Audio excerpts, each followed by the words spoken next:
சந்திரசேகர்னு ஒரு ஒரு காவலருக்கு வந்து இடகை மணிக்கட்டில், இந்த இடத்துல இடதுகை மணிக்கட்டில் வெட்டு. அது வழக்கம் போல் நடக்கிறதானே, அந்த திரைக்கதை எப்போதுமே வரும். கொஞ்சம் திரைக்கதையை மாற்றுங்க ஏன்னாலும் கேட்க மாட்டேங்கிறாங்க. ஜெயிலில் போய் விழுந்தா கால் அடிபட்டுறது.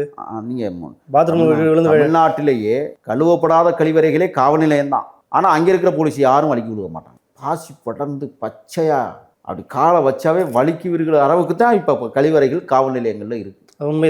உண்மைதான். அதனால தான் காவல்துறையில் வந்து போனாவே வலிக்கு விழுந்துடுறாங்க பசங்க. கள்ளக்குறிச்சி கலவர வழக்கில் பாருங்க, எல்லாரும் வலிக்கு விழுந்து எல்லாருக்கும் மாவு கட்டு.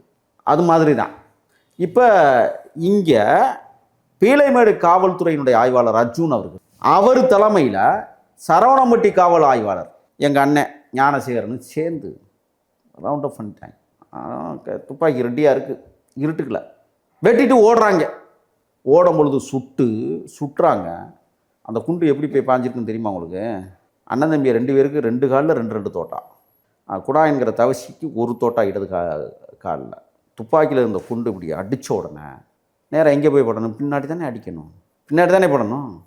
ஆனால் இவர்கள் அடித்த குண்டு நேராக போய் அவன் ஓடும்போது அப்படி முன்னாடி வந்து முனங்கல்ல குத்தி.